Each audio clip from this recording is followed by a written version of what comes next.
Welcome to Pacific Wildlife Care. We have been in operation for over 30 years and was started in reaction to the Apex Houston oil spill that brought many oil pelicans to the beaches of San Luis Obispo County. In that time, we have grown from a small group of home rehabilitators to having a full-time wildlife veterinarian, a small staff, and many volunteers. This is the first look at the clinic that rescuers see when pulling up to the facility. Due to the current restrictions, we have someone come out and meet the rescuer in the parking lot to get information about the animal, such as where it was and what it was doing, and to receive the injured animal. Per year, we have about 2,500 animals come through the clinic.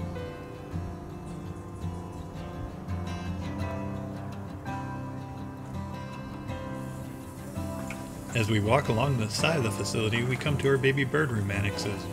These buildings house many songbirds that have graduated from the baby bird room and can be close to release. You can see we try to set up each cage with greenery and enrichment to mitigate stress on the patient. Also, these aviaries can be set up with tables of cages with younger birds when space is an issue in the baby bird room itself.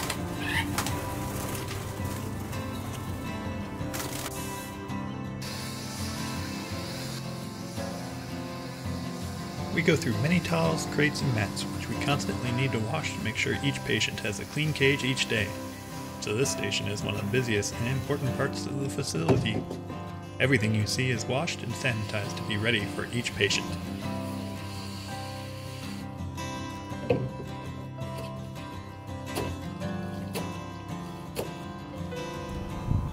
The new mammal caging houses many of our opossums as well as other creatures, such as squirrels, bobcats, and raccoons. Most of our opossums come in due to abandonment or injuries from cars, dogs, and cats.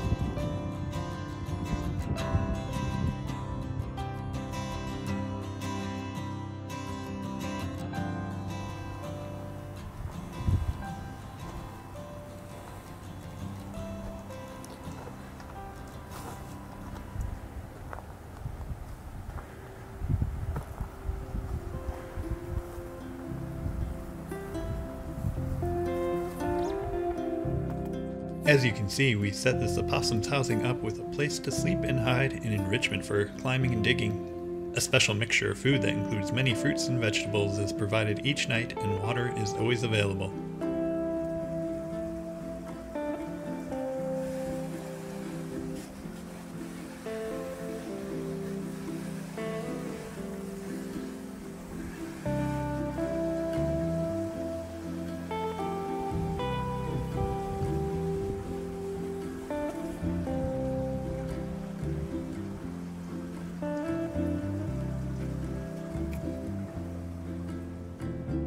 The raptor aviaries hold many kinds of birds of prey and gives them room to spread their wings and fly in a safe area. Once getting healthy enough and in good body condition, some of our volunteers take these birds out to an open area for criancing. This involves attaching a long line to leather straps around the legs of the raptor and letting them fly to build back up their flight muscles, and we can see how the bird handles itself in the air in changing conditions.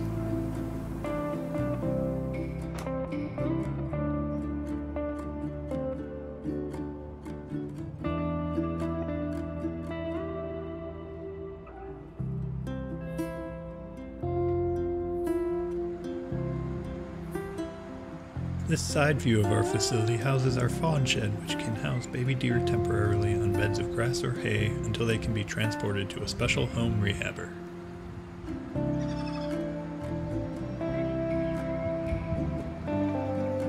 The two hind pools each hold about 3,400 gallons of water and where our seabirds go to acclimate back to the outside. They hold grebes and muras, of which you see here, and other pelagic or seagoing birds. The floated fish you see allows the birds something to chase to build up their endurance and more closely mimics life outside the clinic.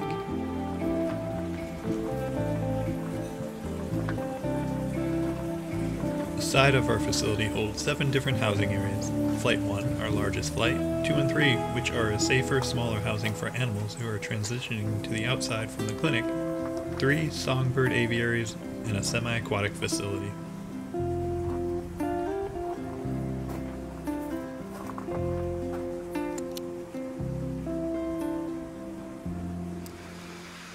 The This semi-aquatic facility is mostly used for ducks and other wading birds such as herons and egrets. This space works well for chicks and fledgling animals. We try to avoid habituation and minimize human contact to allow these birds to remain wild.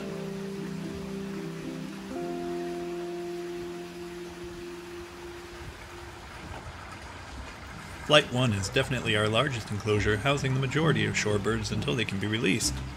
You can often find brown pelicans, cormorants, and gulls, as well as birds such as geese within this aviary. The size of the aviary allows flight back and forth to strengthen their wings, and pools to check waterproofing to prepare them for release. Each pool holds about 2,200 gallons. Most of the food intake by these animals is fish. We use mainly smelt and capelin, and these birds can eat a lot. During the summer, we do get many baby gulls, which you can often find grouped up on one end or the other. This year we even had our first successful hatching of a western gull from an egg.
The animals you see here are brown pelicans and Brandt's cormorants.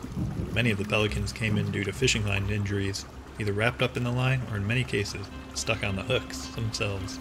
Most of the cormorants here came in emaciated and lethargic due to heavy parasite loads.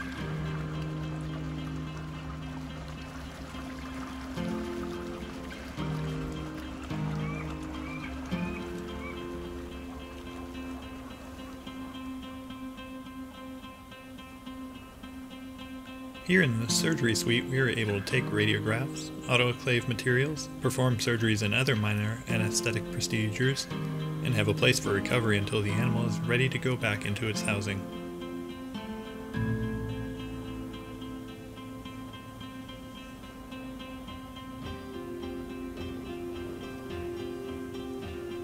Over the course of the year, an average of over 200 procedures can take place.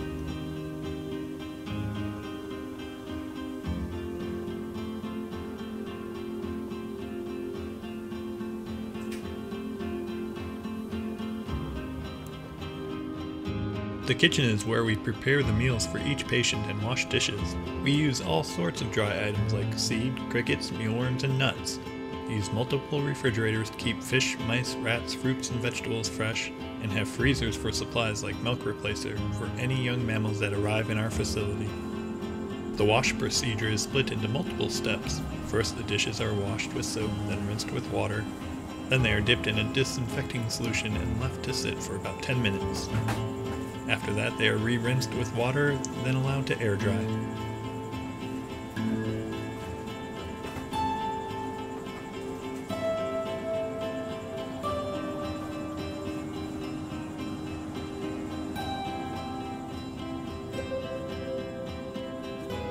Here we have the baby bird room.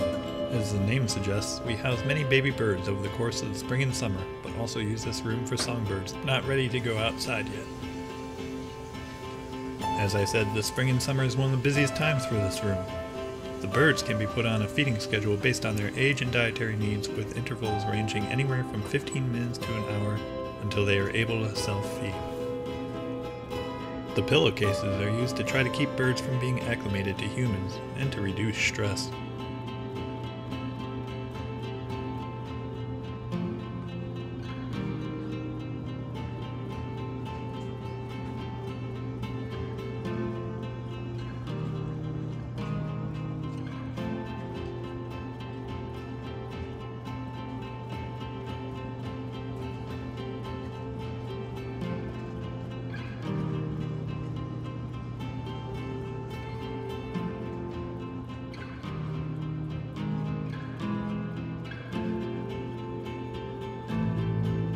Many different types of food are used in the baby bird room, such as seeds, nuts, fruits, and vegetables, as well as a hand-fed formula based on the age and type of bird. This room also has their own small dishwashing station to keep up with the demand for supplies. Here is a somewhat typical setup for many types of songbirds we receive, this one being a common yellowthroat. Besides the greenery for enrichment, we have a dish with a fruit-veggie mix, mealworms, seed, and bowl for water.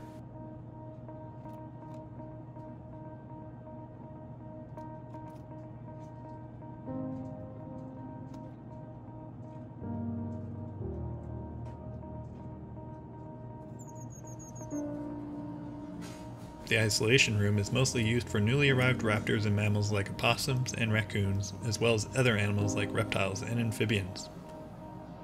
Cages are cleaned daily with fresh linen, mats or towels, and the animals are fed according to their schedule. The room is also used for many recovering patients who have gone through surgery and need to recuperate in a quiet location.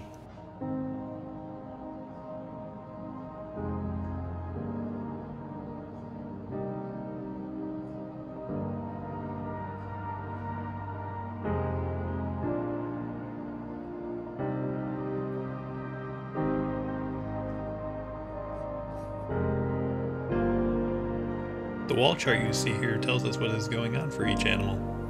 The first column is the animal type and distinguishing marks. Next is its location. Then why is the animal here? The treatment course of each animal. Dietary intake or restrictions. Any lab work that needs doing. And finally, any anti-parasitics or vet checks that are happening.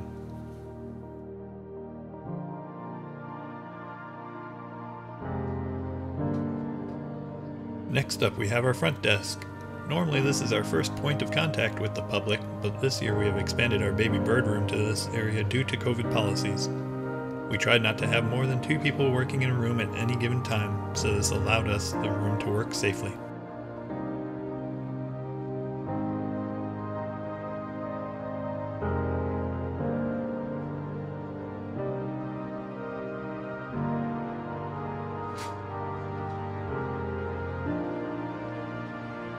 Also, the front desk houses one of our education animals, William Snakespeare, who is a gopher snake.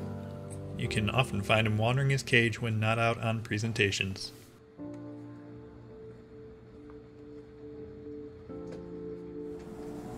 The seabird room has many uses. We use it for checking waterproofing, housing, and also washing oils, naturally occurring or otherwise, out of the bird's plumage.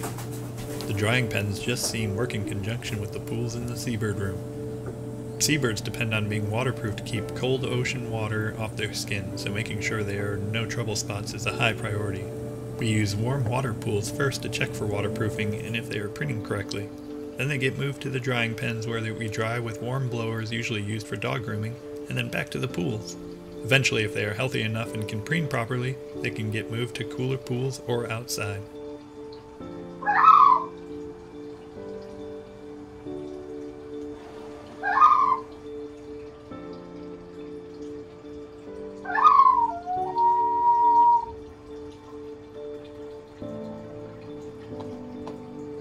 Inside our clinic you can see more housing which we call the pelly boxes. They are mostly used to house pelicans, gulls, and cormorants that just arrived, but have also been known to hold larger animals such as turkeys, deer, and even eagles.